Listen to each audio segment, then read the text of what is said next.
my honor to welcome you to the 2021 Virtual Horns and Halos Gala. I'm Kendra Sprague, Vice President of Foundation HR and Legal Affairs. Tonight, we are celebrating transforming lives through education. It has been an exciting year at the LCC Foundation. This year, the LCC Foundation provided over $936,000 in grants, program, and student support to the college. This year, nearly $600,000 in academic scholarships and grants were awarded to our students, including over $88,000 in athletic scholarships. Since many of you have supported the Student Success Fund, we want to share that in the past 8 years, over $1.1 million has been raised to help at-risk students stay enrolled in college through this special fund. Because of this fund, and with the help of our donors, we have made a difference in hundreds of students' lives and helped them realize their dream of a college education. Tonight, we renew our efforts in supporting the mission of this institution to transform the lives of our students and our community through education. Because this is what we do at LCC. We transform lives. We need your support to continue making this impact in our community and the lives of the people who live and work here. You have the power to fuel dreams and futures through education by investing in our students and by investing in bettering our community. Please join me in welcoming Chair of the Foundation Board of Directors, Jenny Isaacson.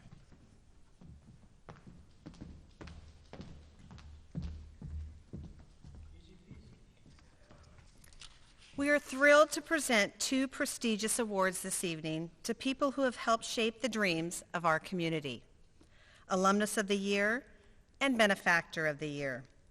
These are the highest honors we can bestow to members of our community. They not only demonstrate our pride in their achievements, but also acknowledge the generous spirit in which they have contributed back to the college and community through service and philanthropy.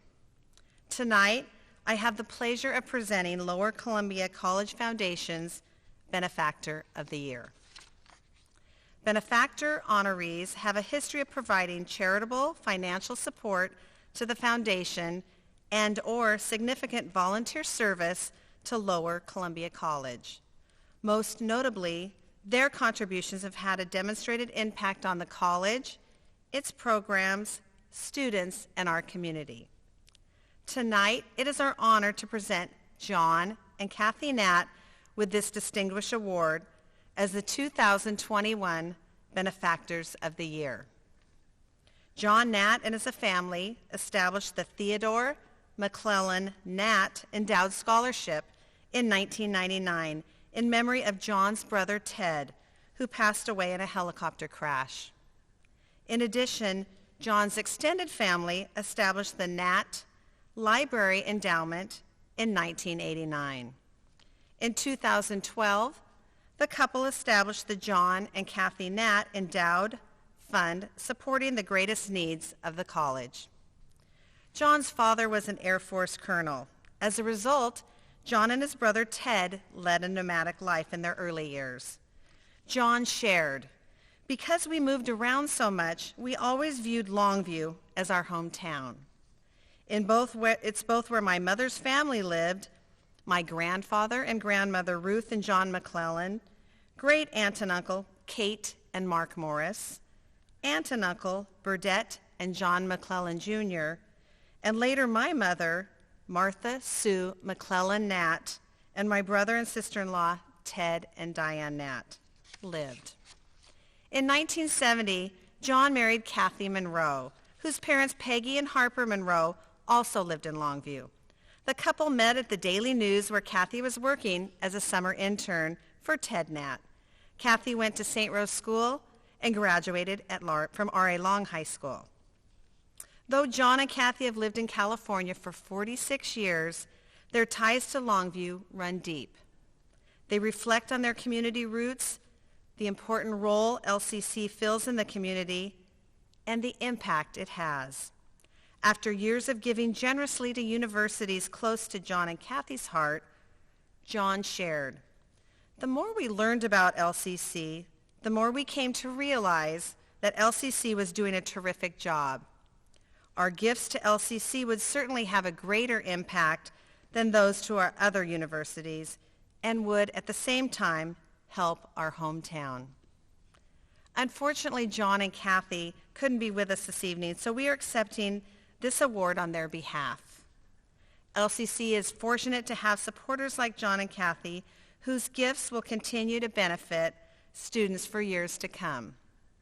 Thank you, John and Cathy. It is now my honor to introduce Chris Bailey, President of Lower Columbia College.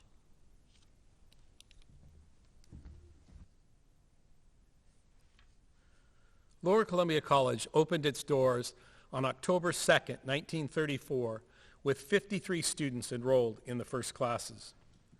Today, LCC serves over 5,000 students and rates near the top of the state in completion rates.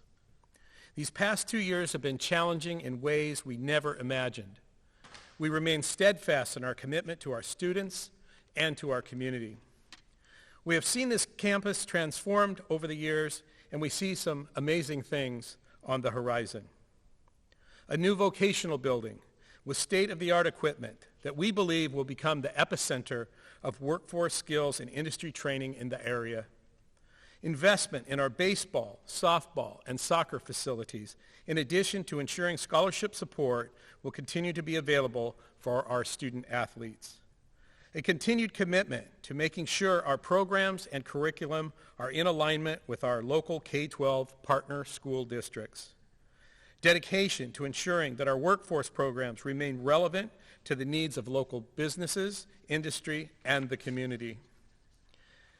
And the growth and nurturance of our bachelor and beyond degree opportunities through our own Bachelor of Applied Science degrees and degrees offered through the Lower Columbia Regional University Center.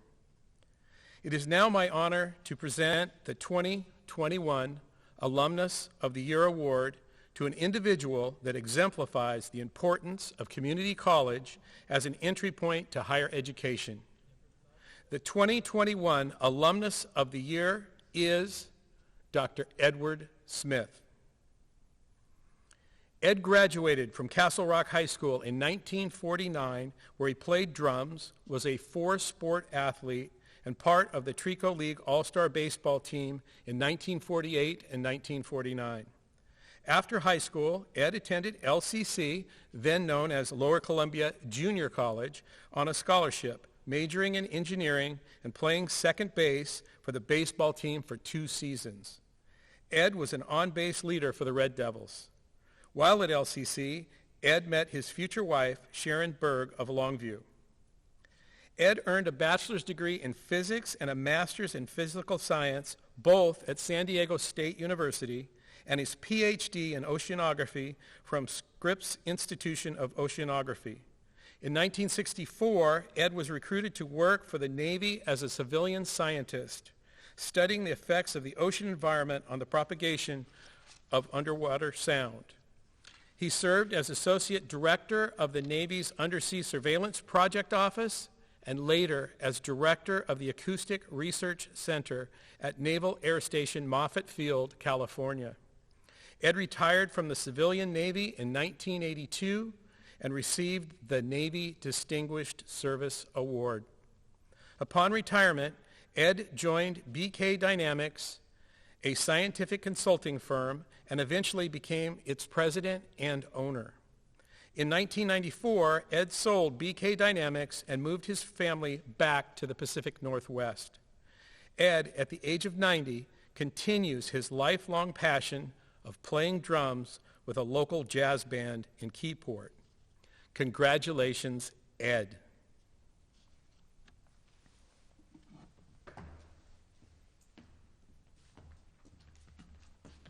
Thank you, sir. That's for you. Oh, very nice. Congratulations. Thank you, sir. Very kind.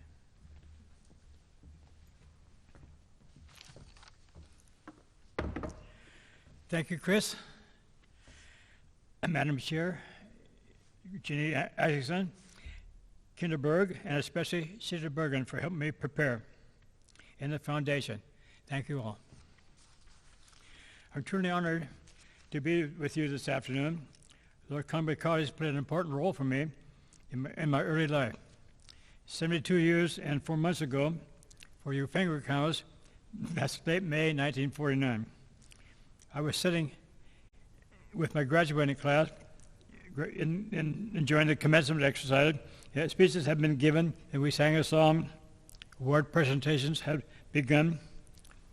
The class academic leaders and future farmers had won scholarship.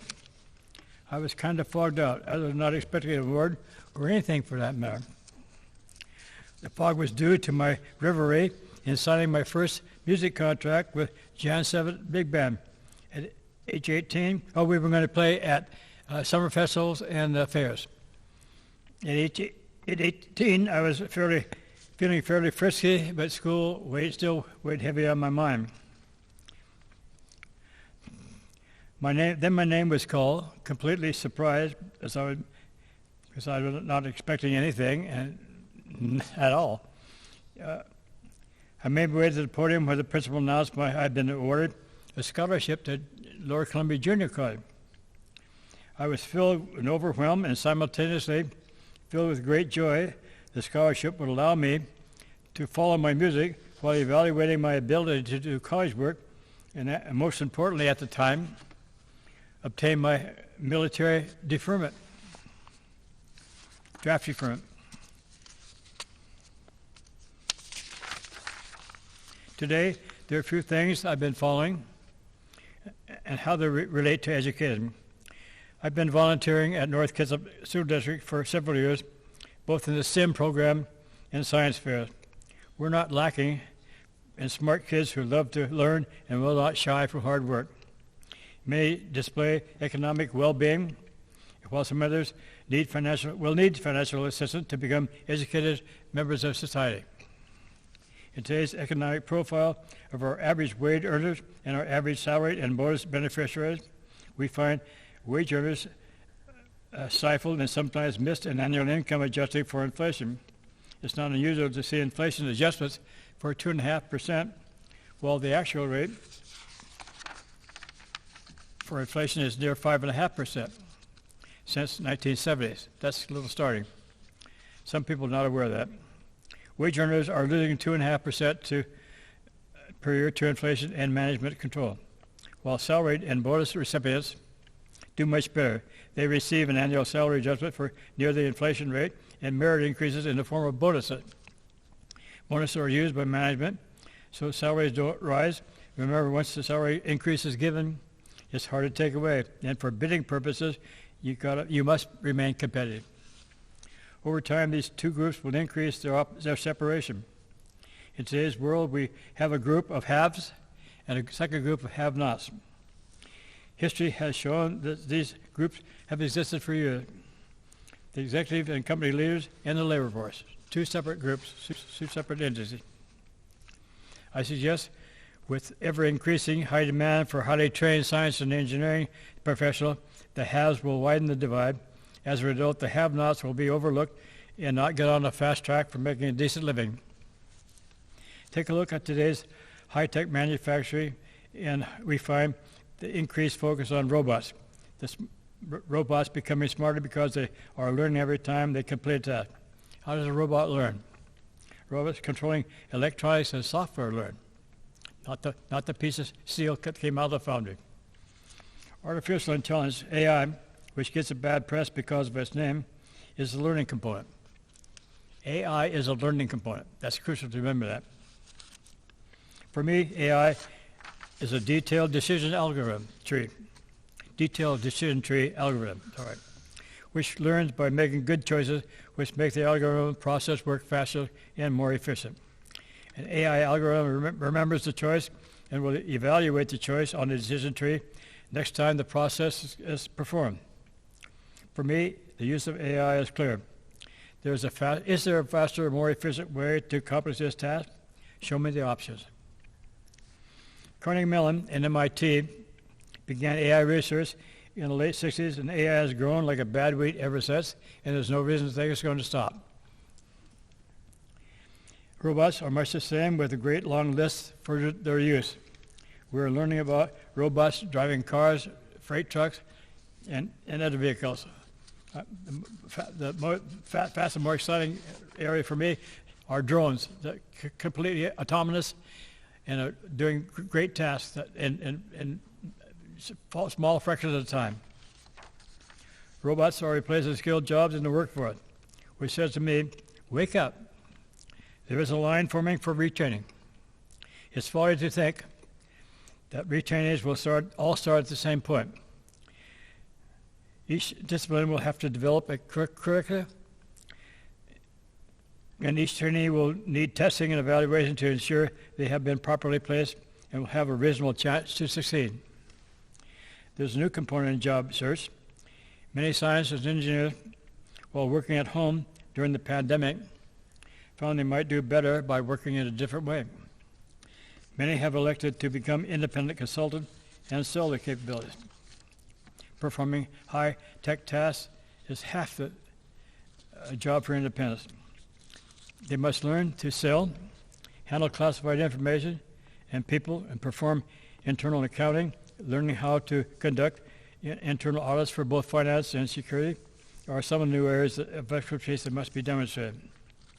That's no small task for first-timers. They will need learning help. I hope you have cut my thread by now. I foresee a great need for ongoing and new education with retraining. There are some new programs in advanced learning in math and engineering, chemistry and physics being taught now to help close the gap between where we are and where we need to be.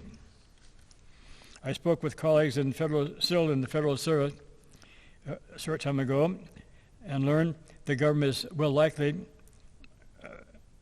fund learning programs to foster education in critical areas of government needs.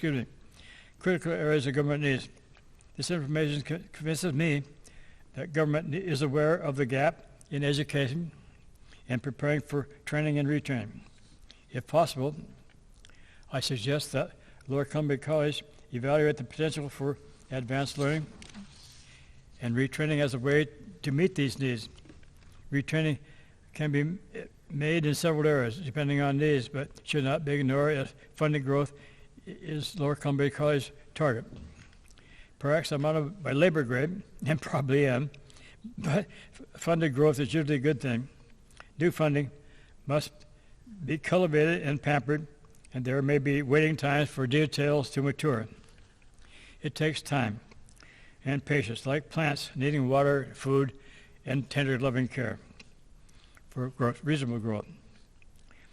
Seems too simple, but it's true, and I encourage Lower Columbia College to investigate new funding for advanced education, ongoing education, and most of all, retraining opportunities on the horizon.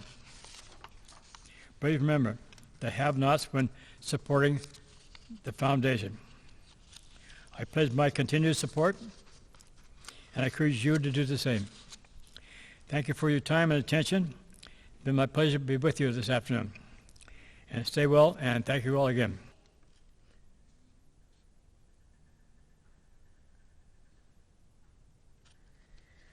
Lower Columbia College continues to build on the legacy of excellence in education that began 87 years ago. As we look to the future of this valued institution, let us together respond to the opportunity before us to fuel the future and fund the dreams of education. Our goal is to raise $90,000. Please take a moment to return your giving card or give online and invest in the dreams of tomorrow. On behalf of both the LCC Foundation Board and the Lower Columbia College, thank you for your support of the college and our community.